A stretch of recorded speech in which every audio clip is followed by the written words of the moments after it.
Are you traveling to Bali but not sure where to stay? We tried 8 hotels in the most popular areas of Bali. We'll take you to each hotel and show you what they're like, what we paid, and if we would recommend them. For reference, we'll put a link for each hotel in the description box. So, which areas of Bali will we be trying out? We'll focus on what are considered to be the most popular areas to stay for tourists, and we're trying out hotels in Kuta, Canggu, Ubud, Sanur, and a bonus location. Let's dive right in, and we're heading to Bali's infamous beach town close to the airport, Kuta. Kuta is known as the party town of Bali, and there are many hotels in this area to choose from. For our stay, we decided on the Aloft Kuta Beachwalk, a 4-star resort-style hotel that's directly connected to the Beachwalk shopping center. On the other side of the mall, you'll find the famous Poppy's Lane, where they sell many souvenirs, and there are also some delicious places to eat there. Upon entering the hotel, you're welcomed into a playfully set up lobby. We booked a deluxe room with garden view, which was located at the end of a long hallway, and we were happily surprised to find a room in a setup that we actually haven't seen before, with the bed facing the windows. The bed was very comfortable, and in the room you'll find a smart TV that you can adjust.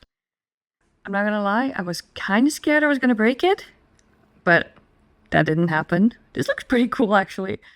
There's also a mini fridge available and a safe. Facing the bed, you'll find a large balcony, and that one overlooks the mall. The bathroom comes with a large sink, a spacious shower, and a somewhat awkwardly placed toilet. As for the facilities, this hotel offers a swimming pool with loungers, a free-to-play pool table, and a gym that relies heavily on air freshener. In the morning, the hotel also offers a breakfast buffet at their restaurant called Depot, and it came included in our rate.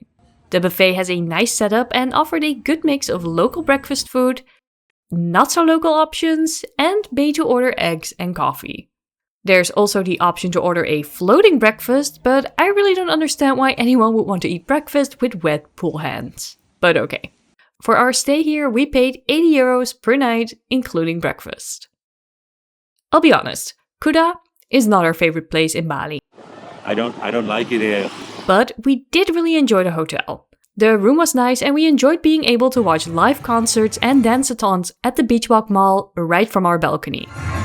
Also, everyone working at the hotel was very friendly. The only downside is that the swimming pool is really on the smaller side for the size of the hotel. But all in all, we still found it to be good value for money and a nice place to get away from all the craziness that is Kuta Beach, while still being very central and with lots of good food nearby. From Kuta, let's move 15 kilometers north to Canggu, a popular beach town that draws in many visitors, surfers, and digital nomads. Here we'll try out 2 types of accommodation, a beachfront resort and a surprisingly affordable homestay on the outskirts of Canggu. But first, let's head to the Citadines Berawa Beach, which is located in, yes, you guessed it, Berawa Beach. And even though Canggu can be very busy with traffic, the Citadines is located on a more quiet street. But you'll still find mini-marts and restaurants within easy walking distance. As you enter the hotel, you'll find yourself in an open-air style lobby. Right opposite from the check-in, there is a in-house cafe with pastries and drinks. We booked a studio twin room, and ours was located in Building C, all the way in the back. Which means, yes, we were getting our steps in here too. The room is designed in a modern Balinese style and comes with its own balcony where you can sit down and enjoy the views.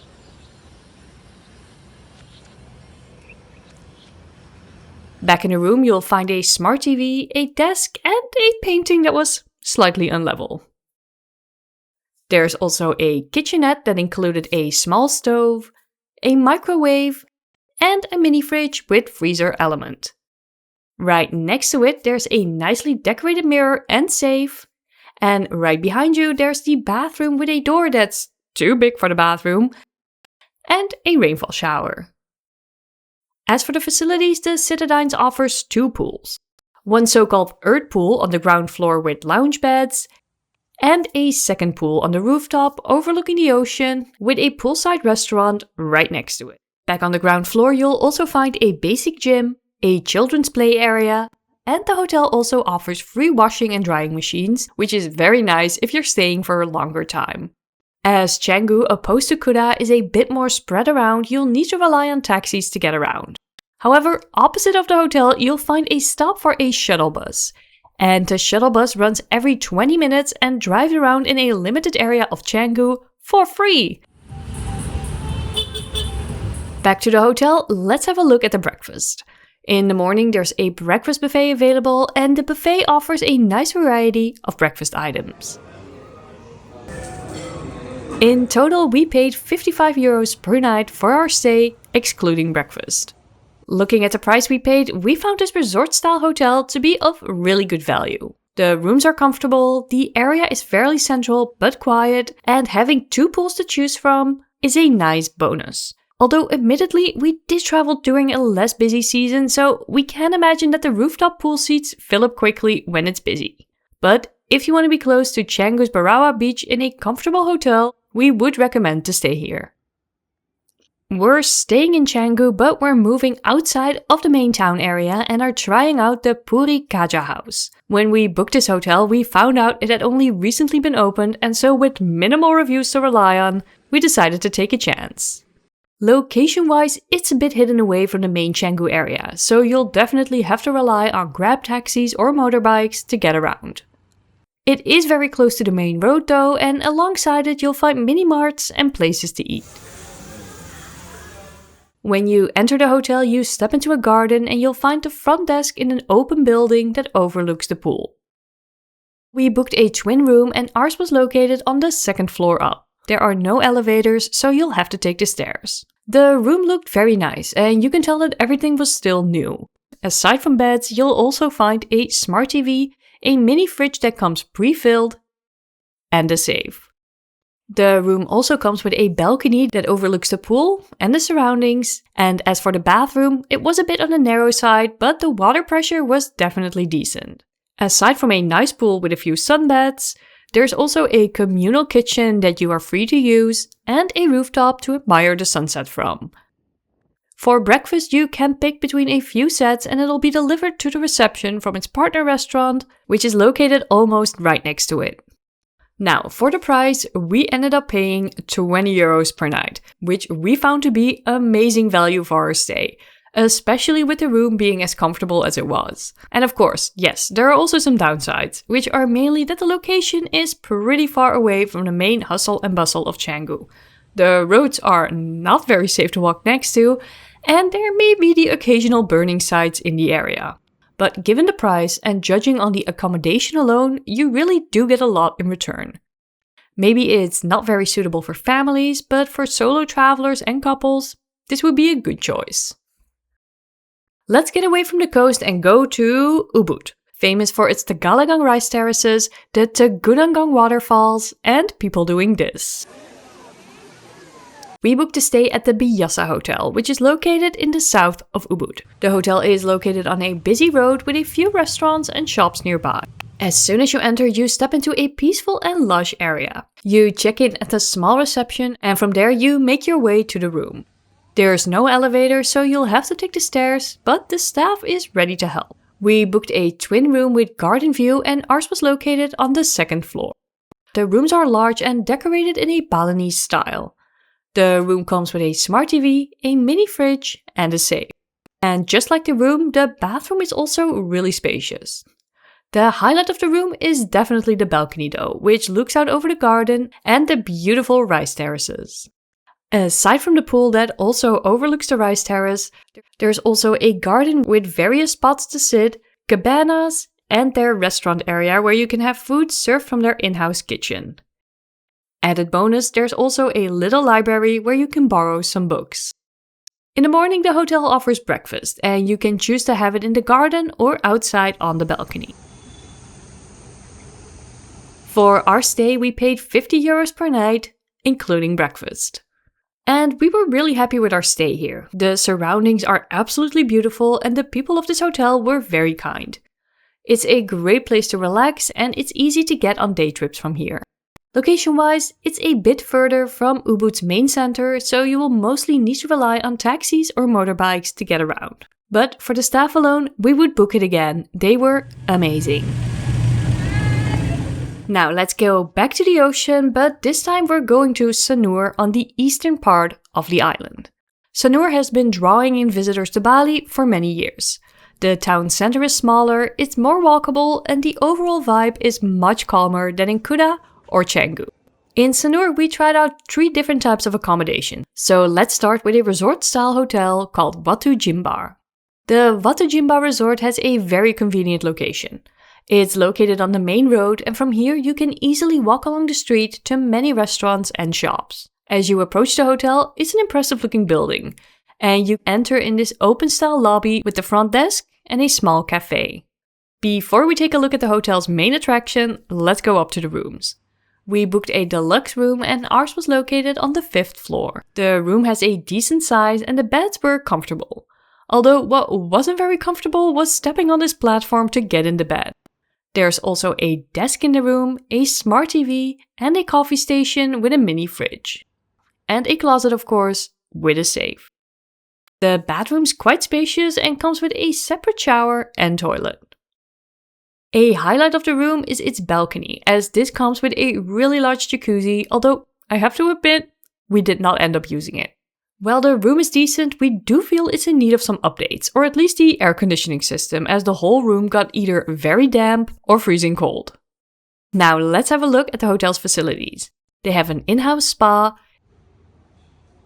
a very tiny gym, and the resort's main highlight, which is definitely the pool. This is by far one of the largest pools we've come across recently, and it's really nicely set up as a tropical resort pool. There's also plenty of room to lounge around, with some sunbeds even being in the pool as well. Also, it seems we really are living in a whole new world. In case you're wondering, but what about the beach? The resort has a solution for that. You can go to a stretch of beach that's owned by the hotel and use the sunbeds for free. All you need to do is get a ticket at the reception and hand it to the kind people of the sunbeds. Back at the hotel, let's have a look at the breakfast buffet, which was included in our rate. The breakfast buffet is set up in a large restaurant and it gets pretty busy. Luckily, the stations are spread out and there is a good selection of various breakfast items to choose from. For our stay here, we paid €50 per night, including breakfast. In conclusion, sure, the rooms are on the older side, and the aircon is probably not what it used to be. But for this price, you can't really complain too much.